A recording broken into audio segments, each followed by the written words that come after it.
सहना भवतु सहनौ भुनक्तु सह वीर्यं करवावहै तेजस्विनावधीतमस्तु मा विद्विषावहै। ॐ शान्ति शान्ति शान्तिः। ॐ पूर्णमदः पूर्णमिदं पूर्णात् पूर्णमुदच्यते पूर्णस्य पूर्णमादाय पूर्णमेवावशिष्यते। ॐ शान्ति शान्ति शान्तिः। श्रुतिस्मृतिपुराणानाम् आलयं करुणालयं नमामि भगवत्पादं शङ्करं लोकशङ्करं शङ्करं शङ्कराचार्यं केशवं बादरायणं सूत्रभाष्यकृतौ वन्दे भगवन्तौ पुनः पुनः। ईश्वरो गुरुरात्मेति मूर्तेन विभागिने व्योमवद्व्याप्तदेहाय दक्षिणामूर्तये नमः।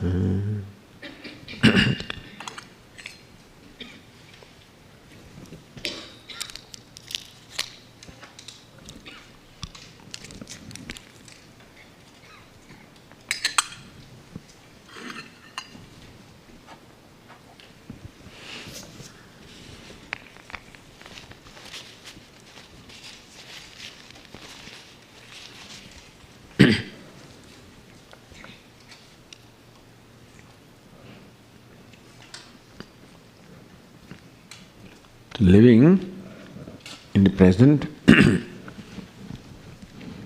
where we have been discussing how the present means dimensionless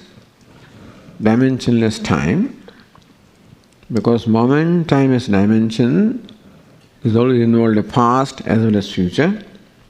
So present means that which is devoid of the idea of past and future.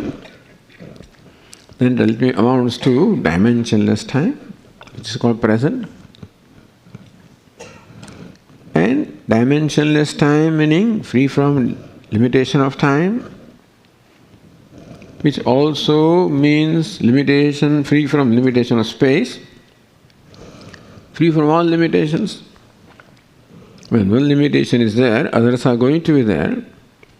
One is not there means others are also not there. Limitlessness. And as we said also, only one thing can be limitless, and that is myself, because whatever it is that I experience is all limited in time and place and attributes. Only thing that you don't experience in a conventional sense. What is meant by experience in conventional sense is that which involves the duality of the experiencer and experience. That's what we call experience in conventional sense. And so myself, I cannot be the object of experience in that sense, which experience involves the duality. So in that sense, limitless cannot be experienced. I also cannot be experienced. Whenever I, the self, is limitlessness, which is the present. So living in the present means living in myself, which I already am. So just being myself. Now, what is the problem in why do I have to say being myself? I am myself, which is true. But as we said yesterday, habitually in that self, some non-self also gets added habitually. You are born with a habit of taking this body to be the self, mind to be the self, intellect to be the self, without anybody telling me. It's just the habit with which I am born. Habitually I take myself to be, as I said, a man, a woman, tall, short, fair, dark, or happy, unhappy, etc. So in all of these notions or conclusions that I entertain about myself, there is experience of self. Because in even each one of them, when I say I am happy, that I am is involved, which is the self. I am good, I am is involved. I am not good, even then also I am is involved. So, the I am being self-revealing, for being I am, no effort is needed on my part to be I am. Effortlessly I am, and I know that I am. Why do I know? Because that I am is self-revealing. I am means existence, and it is known to me effortlessly, self-revealing. So, what is existence is Sat, self-revealing is Chit, and we say dimensionless, limitless, Ananta, Ananda. So, that Satchidananda is always experienced by me. I am never devoid of experience of Satchidananda. I am devoid of the benefit of Satchidananda.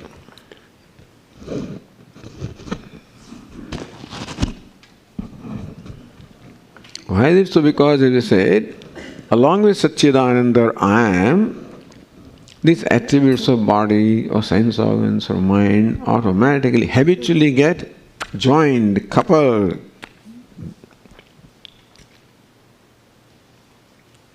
And therefore, I know myself always better as I am so and so. That so and so, which is father, mother, tall, short, happy, unhappy, successful, not successful, good, bad, indifferent. Something invariably gets added or lumped with I am, and that is what makes that I am limited, as though limitless I am is unfortunately taken by me to be a limited entity, because that I am is always lumped or joined with something which is not I am. Why is it so? That's what we find to be. Why? So Vedanta says ignorance. That I do not know the true nature of I am, so therefore I take myself different from what I am.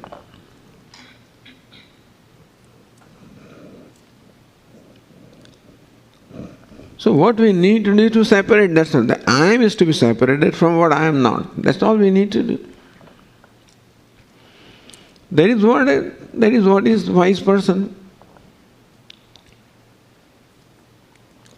Who knows himself as I am.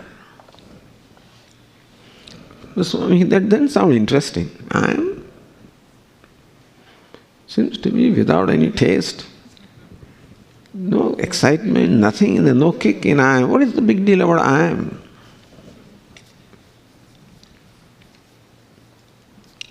But that is not so. In I am, there is all the tranquility. It is not dullness. It is tranquility, meaning that cessation of all the disturbance and agitation. Because moment we join something with I am, there arise the disturbances, agitations arise. That I am father will involve agitation. I am successful will involve agitation. I am a sovereign will involve agitation. Because whatever that is, whether I am poor or I am rich, I am a beggar or I am king, each one of them has its own demands, expectations, responsibilities. And therefore every notion about me involves agitation. That is unhappiness. So no notion about me, even I am great, I am most wonderful, I am the greatest in the world. I'm the most beautiful in the world. I'm the fastest in the world and most powerful in the world, which are wonderful things to have. But none of these notions about myself can be free from agitation or disturbance or sorrow. None of them. You say, Swami, it's all negative thinking. But Vedanta is always thinking in a negative way. Why do you simply dismiss all the accomplishments in the world? Why do you simply dismiss all worldly accomplishments? What's the problem? What is it you have some problem or what?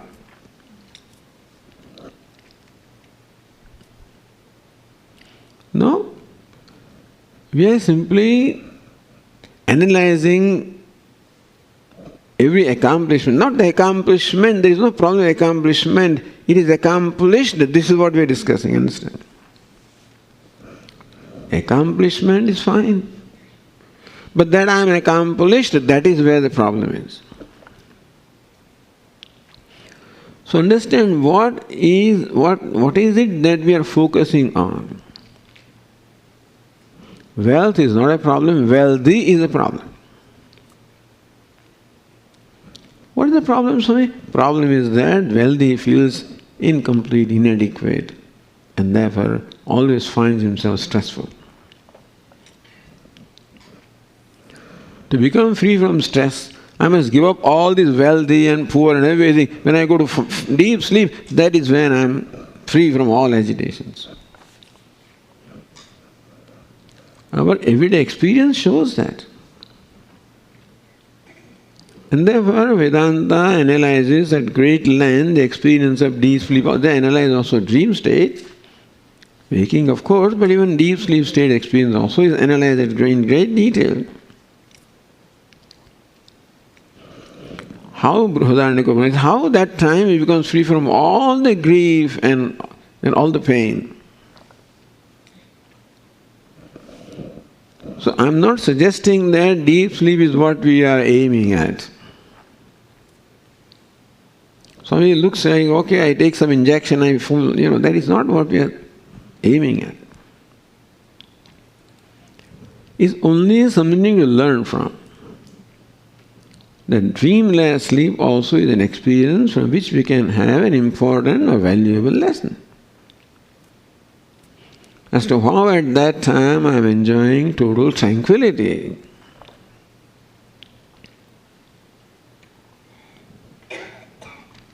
Therefore I look forward to that experience of sleep.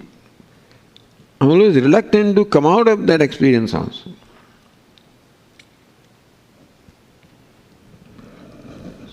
Why do we enjoy tranquility in deep sleep state? Because that time nothing is joined with I am. Understand, I am remains in deep sleep also. In deep sleep also, I am means existence remains. I very much exist in deep sleep state. Had it not been the case, I could not wake up next morning. Not only do I wake up next morning, but I wake up with this awareness that I who was sleeping is the one who is awake, not some different person. It is not that every morning a new person wakes up. Same fellow wakes up. I wish sometimes that a new person wakes up. In the word of Puja, if the idiot goes to sleep, the idiot wakes up. Although he said it in a different way, not sleep.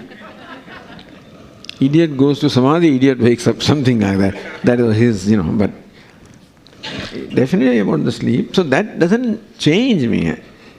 If actually we knew what deep sleep we are experiencing, it would change us completely. That I enjoy total tranquility or peace without any object of experience, without anything. Just by being myself, that I enjoy tranquility and peace. That's what the experience of deep sleep tells me. All I need to be is just to be myself. That's quite adequate for being tranquil, at peace, happy. So what do we need to accomplish? Just being ourselves. That's called living in the present. We said yesterday that we have to then recognize what the non-self is. Body is non-self, sense organs are non-self, mind is non-self, intellect is non-self. So these are the gifts given to us, the costume given to us to conduct our life in this world. And so actor puts on a costume to act on the stage because he cannot come on the stage as he is. He cannot be suited, booted, etc. and then act as a beggar on the stage. He can't do that. So he puts on a costume of beggar. So costume is given to him, or costume is something puts on in order to do the vyavahara or play the role that is required to play. And so this costume is given to us to play the roles. The problem comes when that actor identifies with the costume and thinks that I'm a beggar. That is, the problem is not in the costume, not in the actor, in this complex notion that arises, I am the beggar. In our life, I am is not the problem and body also is not a problem. I know body has many limitations, mind has many limitations, intellect, a lot of limitations are there. But as long as I am clear that the limitations belong to body, then I have no problem. The problem is when I am limited, so identify the body, and identify the limitations. That is where the problem is. We must identify the problem. Sometimes people quarrel with the body, they fight with the body, they fight with the mind. The meditation looks like a battle with the mind, or with a thought and something like that. No need to battle.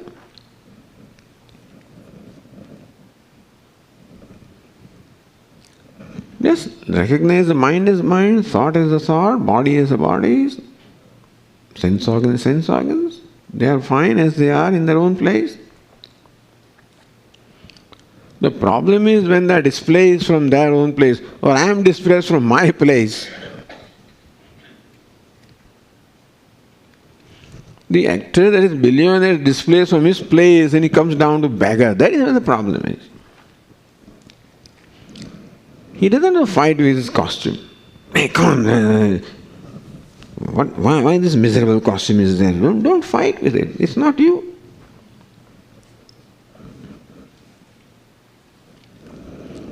So Swami used to say, Manasam, discussing this verse from the Upadesha, we don't have to, we just understand the mind.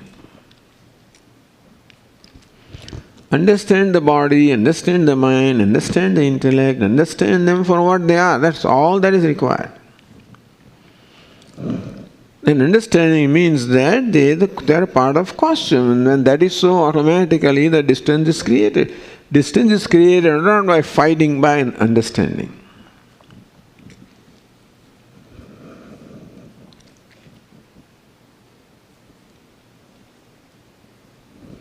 And so, as we said yesterday, Vedanta teaches us the Atma and Atma Viveka, how to separate the self from the non-self. That is also in the mind.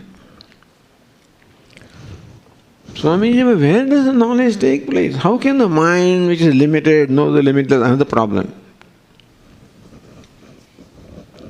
I don't think if you don't have a problem, I'm not going to discuss much about it, but this is also a problem. The mind is limited. How can it know the limit? It doesn't have to know the limitless. We don't have to objectify the limitless. Certainly mind cannot objectify the limitless. We have to. Limitless is self-revealing, and therefore you don't have to objectify it. Creating distance means just recognizing distance which is there, not even creating anything. Even when I say I am fair or short or tall, I don't become the body. The distance remains. That ignorance erases the distance which is already there. It's not that distance goes away. There is always a distance between costume and the actor. It's his identification that erases the distance which is already existing. So he has to recognize that I am not this costume. That does require a certain state of mind, as we say, where I can create distance between this costume with the body and myself. We also discussed last night that our mind is made up of these three dispositions, sattva, rajas and tamas, very well explained in Vedanta, in Bhagavad Gita, in all the texts. What is the mind? A combination of sattva, rajas and tamas. The whole universe is also nothing but a manifestation of sattva, rajas and tamas.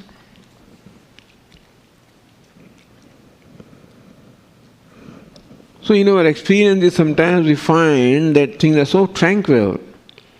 When you are sitting in, standing in front of a lake, in front of mountains, flowers, and beauty of nature and many other things, or standing in front of Dakshinamurti, many other things, that where your mind becomes quiet, tranquil, peaceful.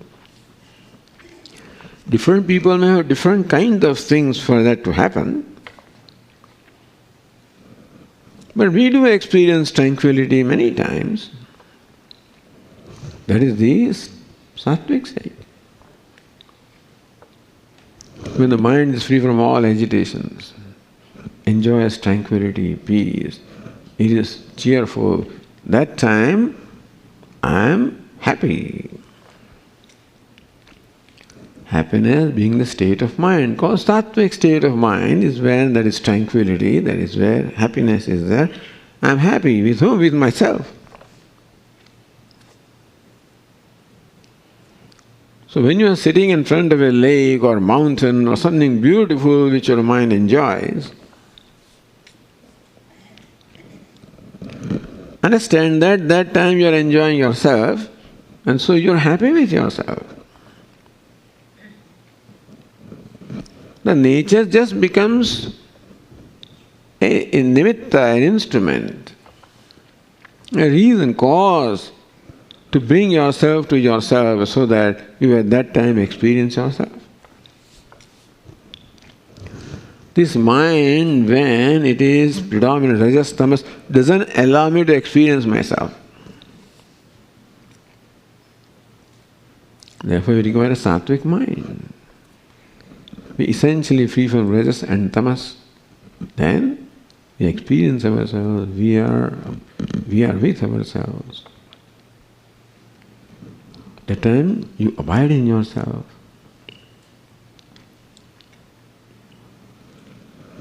So all that we need to do is to slowly transform that mind. It is possible to make the mind sattvic because sattva is the nature of the mind.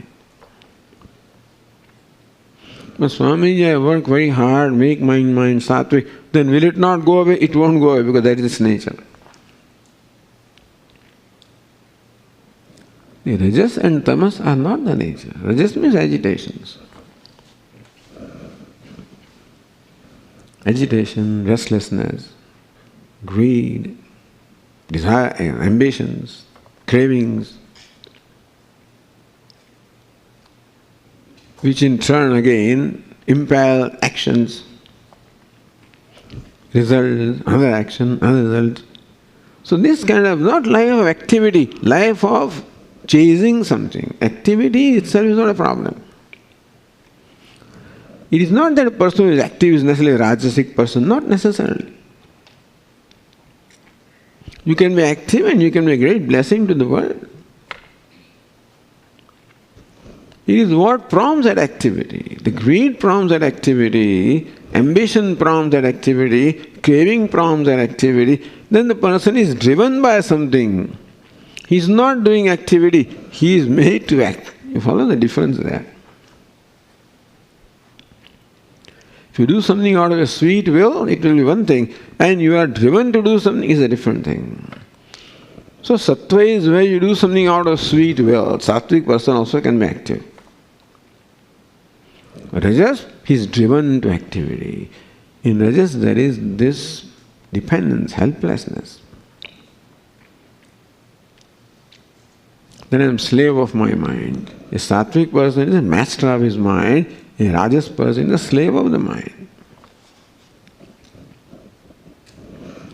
In person, tamas person, as we said last night, tamas means dullness, lack of motivation, lack of activity, lack of initiative, laziness, lethargy. It's just a waste of time. We have all of that. Sometimes the mind becomes tamasic. Don't feel like doing anything. I think I better go to sleep. Better drop out. Sometimes, in India, working for the high school, entrance examination, the final test, which is a very important test there because that will decide whether you get admission where you want or not. Work hard. Last day before the examination, he says, Daddy, I'm going to take a drop. He just drops out because the tamas takes over. No initiative, no enthusiasm. It's not anybody's fault. This is how the mind is made up of sattva. We don't have to condemn ourselves because mind is such and such. That's what the mind is.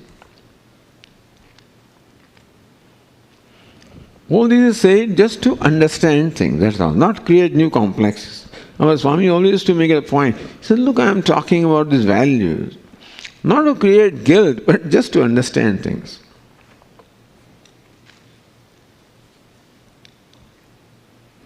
So this is a disposition of mind. Sattvic, Rajas, tamas. Why is it so? It is so. Then they will explanation karma, etc. But this is what we find it to be. Important thing is not to blame myself for what my mind is. So, Swami, my thoughts are like this, I am no good. No, don't have to say that. I don't blame myself for what my mind is, nor do I congratulate myself. I just recognize my mind for what it is and then decide what I have to do.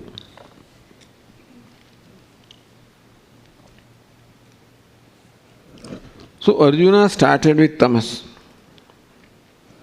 Now you would say, oh Lord, I will not fight this battle. He lost all the initiative to fight the battle. Even though such a powerful person, courageous, the world recognized hero,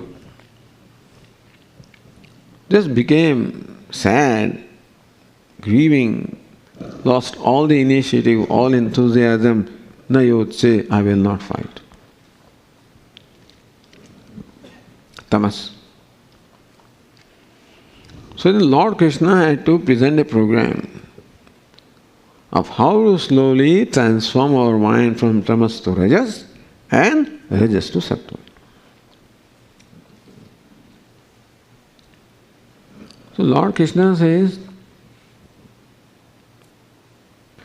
नियतं कुरु कर्मत्वं कर्मज्यायो ह्यकर्मणः शरीरयात्रा पिचते न प्रसिद्धेन कर्मणः. Here Arjuna, activity is at any rate better than inactivity or laziness. Do something is better than not doing anything.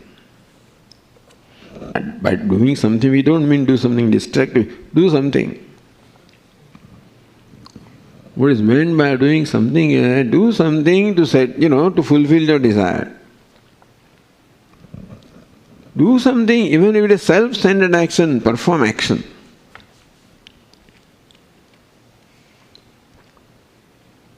Karma jyayo hya karmanaha. Activity is any day better than inactivity. even if prompted by self-centered desire for a personal goal, it is better than not doing anything.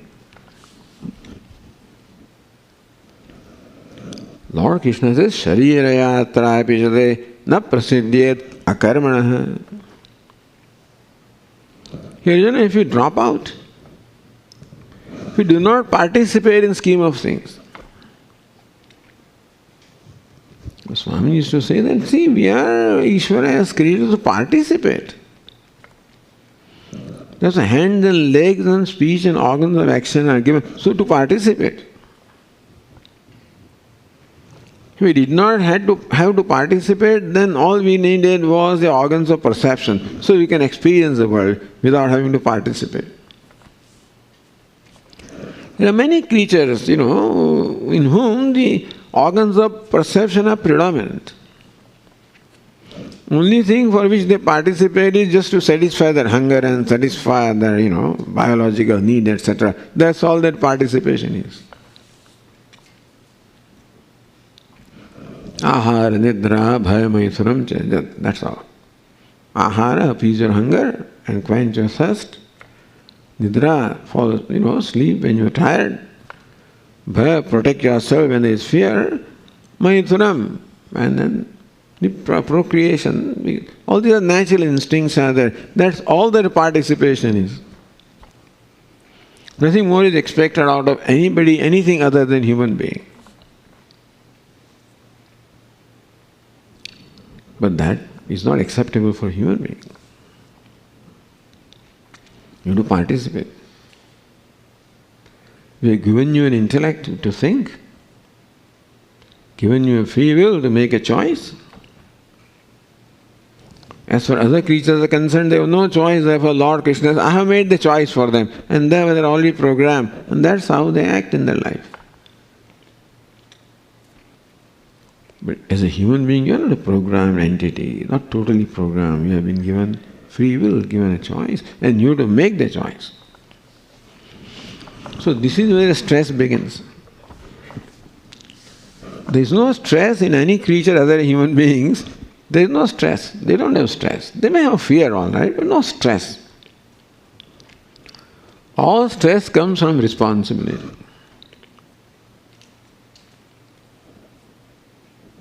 That this I have to do. Because in every situation we are required to make a choice. For other creatures, choice is made for them. So they don't have to worry about what to choose. Choice automatically takes place in their mind.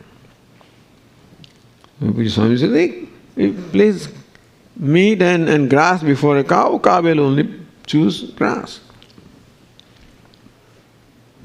Place the same thing before a tiger, tiger will choose meat. This is a conflict. You place these two things before the owner of the cow, whether you eat cow or grass, then he may have a choice to make and he may have a conflict. Whether to eat vegetable or eat cow.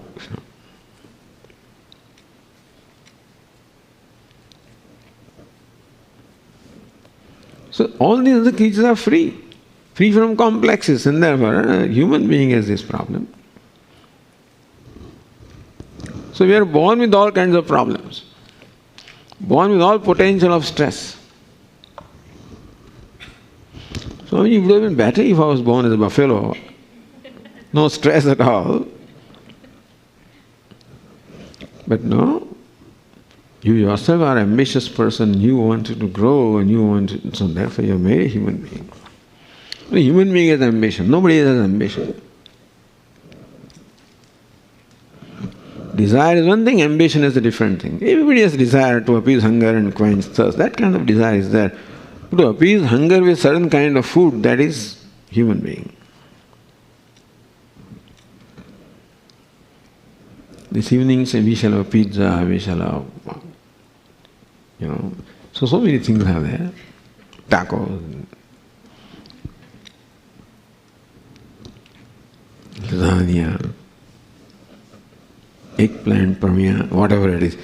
So some few things I can think of, but so these are the choices.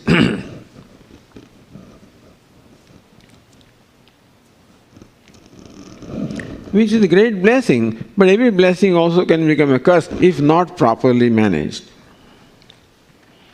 If I manage my choices, it is good. If choices manage me, it is bad. Someone used to give an example that as long as the dog wags the tail, it looks good. If the tail starts wagging the dog, that's a big problem. And therefore, a human being, anything that can be a blessing also can be a curse. It is a blessing. Anything is a blessing if managed properly with viveka or discrimination. Anything can become a curse if aviveka or non-discrimination is there. Wealth is a blessing, can be a curse. Poverty is a curse, can be a blessing. Swami Viditatmananda used to say, poverty is a sin. Unless it is great, it is willingly accepted. Talking about sannyasi, he willingly accepts poverty, it's a blessing, no responsibility. But it is something that has, choicelessly come to you, it's a curse. So it depends on how we look at things, how we address things, how we relate to things. A thing can become a curse or it can become a blessing. And so human intellect is given how to convert everything to a blessing.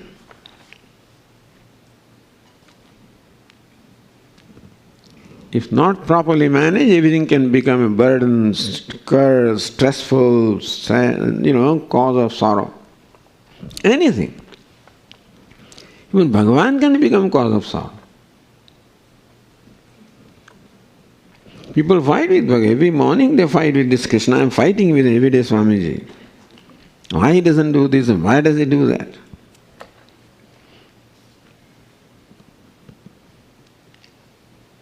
So Lord Krishna says that rather than remaining inactive, as you are thinking right now, I will not fight the battle. This is the lesson for everybody. There's the tamas which makes me drop out. Says, no, karma jyayo hya karmanaha. At any rate, activity, which means participation, is better than inactivity.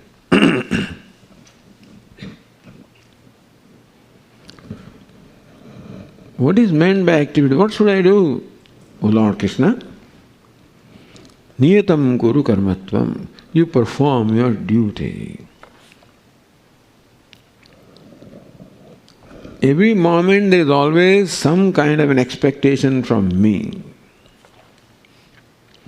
Recognize that at every moment there is an expectation from you because you are the recipient of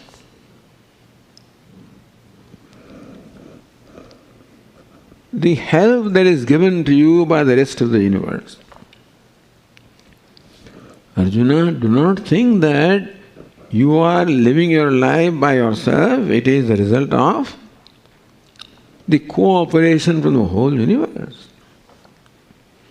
Lord Krishna says, Sharira yatra pijate na prasidyet akarmana. Akarmana. If you drop out, don't do anything, then Sharira yatra, it will not be possible for you even to sustain your life. Not doing anything means not contributing, not participating. If you do not participate or do not do your part, then you will not receive the benefit of the part that others are playing in your life. Therefore, it would not be possible even for you to sustain your body or life. Don't take for granted that you're eating, drinking, walking, talking, seeing, hearing, doing all this. Don't take it for granted.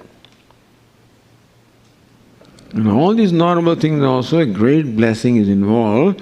A cooperation is involved from the rest of the universe. Recognize that.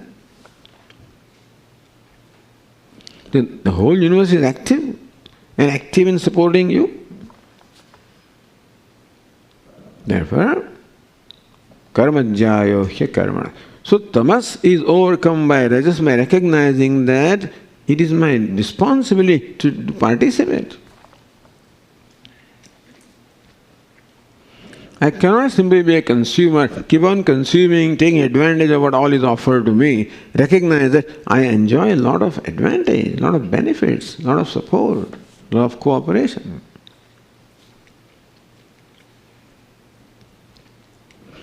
And therefore our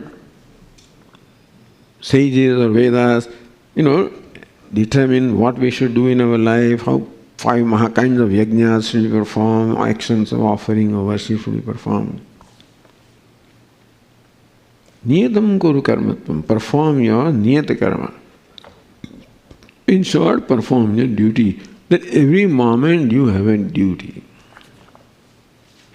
to return the favor in response to the cooperation you are receiving.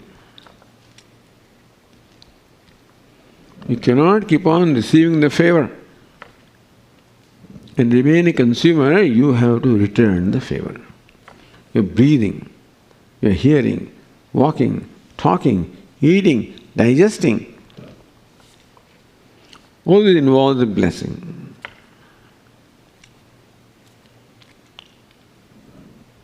So niyatam karma means perform your duty.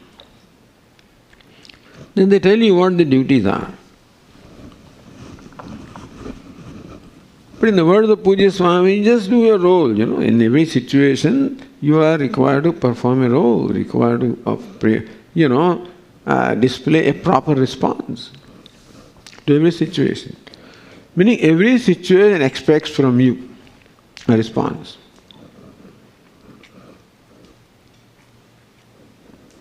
So when I am talking here, there is an expectation from me as to how I should respond. When you are listening, there is an expectation from you as to how you should respond also. Just as an example. So when we are eating, walking, talking, whatever, doing, at every moment there is an expectation from me as to how I should conduct myself as a responsible person. So Lord Krishna teaches responsibility. When you are given freedom, then freedom must be accompanied by responsibility. There cannot be freedom without responsibility, otherwise abuse of freedom. So when freedom is given to us to make choices, along with that goes the responsibility of recognizing the choices and making the right choices. In case of Arjuna also, there is the responsibility, there is the situation in which he is. And that situation requires an appropriate response from Arjuna. What is the response? He performs his duty as a Kshatriya. For Arjuna, duty happened to be to fight the battle.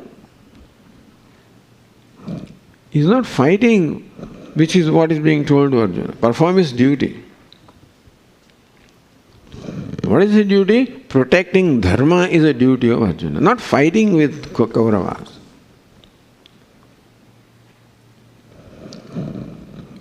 When this happened in Arjuna,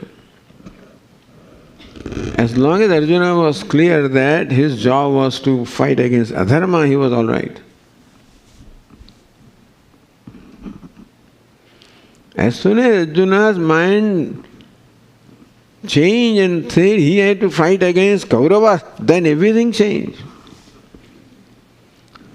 If Arjuna thinks that he is fighting against Kauravas, that is himsa, no doubt about that. Then killing Kauravas is himsa. If Arjuna looks upon his role as resisting or fighting against adharma, then that is the right thing to do. Not fighting with Kaurava. Fighting forces of adharma. That Arjuna is on the side of dharma and is resisting adharma. There is one set of mind. You understand, the mindset is different.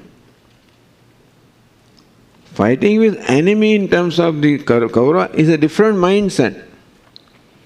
And resisting adharma is a different mindset. Understand that. It makes a lot of difference. When Arjuna is protecting dharma, there is a cause in his life, which is not a personal cause. It is a universal cause for the society, Fighting with Duryodhana means settling personal account. That is a different cause. That is not to settle personal accounts. If that is so, it is violence. I'm talking a very ideal condition. But that is what Bhagavad Gita teaches. But Swamiji, don't ask me about what happened after Bhagavad Gita. It's only confined us to Bhagavad Gita. No, but Arjuna did this. Don't ask me. I am not here to answer those questions. That's a different thing. But in Bhagavad Gita, what Lord Krishna teaches.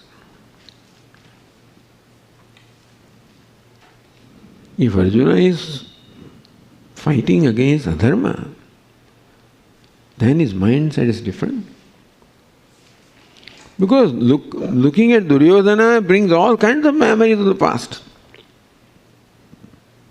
All the injustice done to them, then he's only going to retaliate. That's a retaliation for settling account of all the injustice done to us. He's not here for that. If he is here for the different kind, it's a different battle.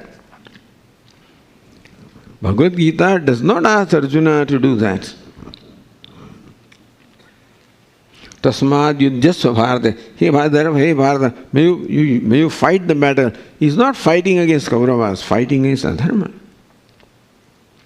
I hope you understand the difference of what Lord Krishna is teaching. I mean, that is the lesson we can take. Otherwise, we can't take a lesson from Bhagavad Gita. We don't have to fight with Duryodhana or fight with people. But we have to fight also in our life with adharma, etc. If not outside in our own mind. Unfortunately, adharma also has intruded our own mind. In terms of dishonesty, in terms of stealing something, in terms of indulgence, himsa. So ahimsa is value, himsa is there. That is why we are told ahimsa. If falsehood is there, so we are told satyam. Stealing is there, so we are told asteyam. Indulgence is there, so we are told brahmacharya. Aggrandization is there, so we are told parigraha. These tendencies are there in each one of us. That is, we have to fight not with outside forces, with those forces that are in our own self, as far as Bhagavad Gita's teaching is concerned. That's why in the 16th chapter, Lord Krishna talks about the Devi and Asuri Sampat. The divine tendencies and the demonic tendencies. So battle that we have to fight is that battle. Where the demonic tendencies are within ourselves. Whether outside or not is a different thing, that fighting is different. People sometimes think that Swamiji have to stand on part of justice and that this person is doing this, I have to fight. No, that is a different thing. But what is Bhagavad Gita teaching is that there are those tendencies, what you call asuri or demoniac tendencies. Dambho, darpo, vimanascha, krodha, parushyameva. Dambha, pretentiousness. Darpa, pride, arrogance. Abhimana, pride. Krodha, anger. Parushya, roughness.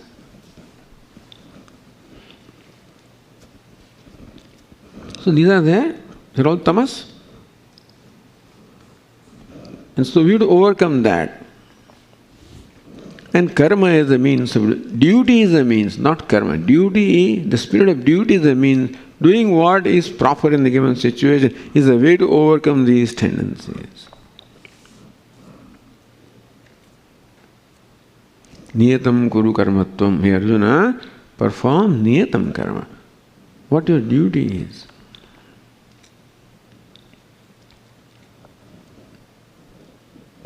So this Bhagavad Gita does give us a program, beautiful program. How to transform ourselves and make ourselves happy. That's all. I mean, transforming ourselves is to make ourselves happy. Not transforming is to allow ourselves to be unhappy.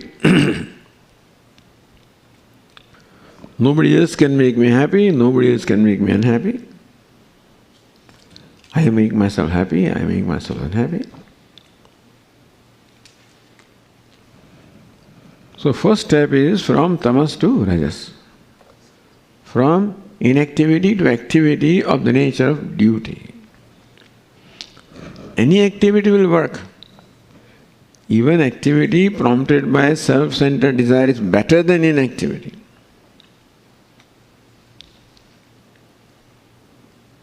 Perform. You want to become this? Do something about it. Don't keep your desire within your mind. Express the desire in form of action. So it is not an offense or crime to have desires. Although I know that Vedantins always talk of, battling against desires. But even desire also expressed in a legitimate way is all right, that is okay, that is the life of a householder.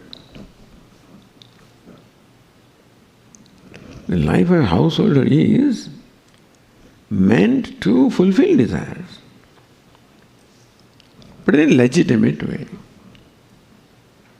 in a dharmic way, meaning that by not compromising the values.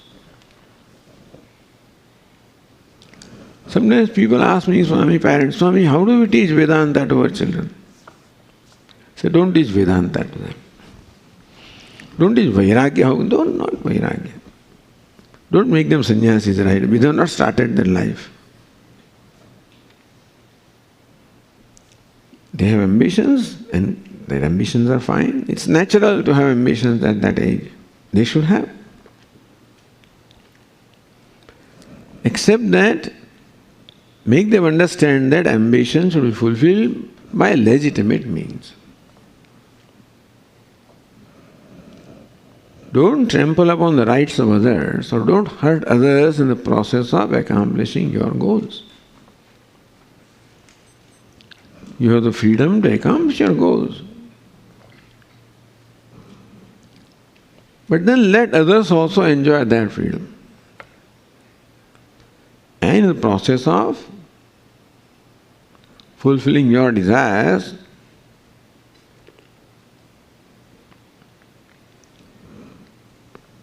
don't hurt others, or do not come in the way of fulfilling desires of others. Don't trample upon the rights of others.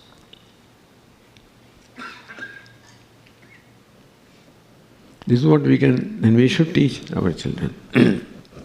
Which is not easy at all. It's tough. In the world where everybody tramples upon everybody else, and to live a life of not trampling upon is not easy. But that is what we can at least aim for.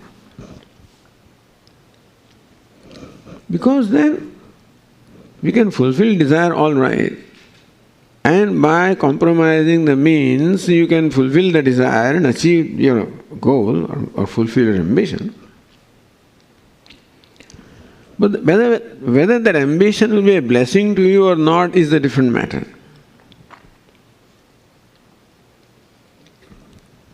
Fulfilling a desire is fine. But what comes as a result of fulfilling desire, whether it is a blessing or a curse, only when that is the desire is fulfilled, a legitimate means that you can enjoy the fruits of your actions.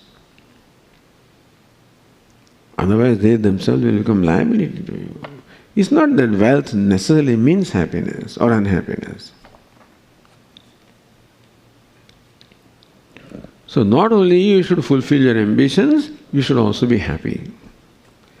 Ultimately, purpose of fulfilling ambitions to be happy. But right now they do not know the difference, so fulfill your ambition. but fulfill them by legitimate means, as best as you can. It's not easy in this world where everybody is compromising values. To stand in the world and stick to your values is very difficult. So difficult to be honest, difficult to be truthful, because the business for which you are working, they don't have value for honesty. This corporation is,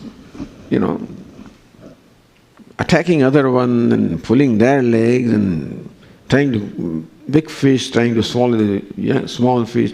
When all this stuff is going on, it's not easy for anybody in this world today to be an honest person. I think so. But that is, we try to do the best that we can, and that is what makes us strong people. Stronger willpower. That's how we become master of our own mind. The mind will want to justify.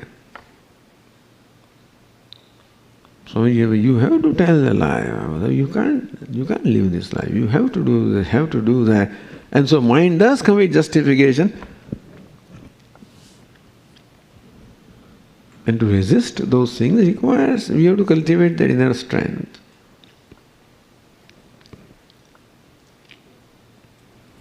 So this is slowly transforming tamas to rajas. Be an active person. The whole world is active. You also be active. Nowhere there is inactivity.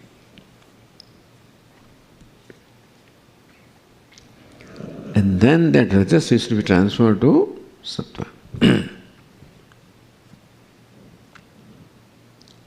Rajas means not only desire is not rajas, but self-centeredness is rajas. Understand that if you think that Vedanta is opposed to desires, that is not so. Even Bhagavad Gita is not opposed to desires, opposed to self-centeredness. It's not that desire is necessarily binding, the self-centeredness is binding. Selfishness, self-centeredness, that brings in its wake it brings all compromise of values.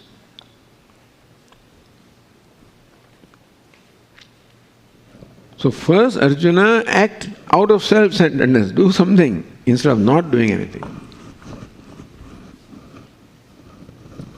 Now having become a successful person, a rajasic person, a self-centered person, accomplished what you wanted to,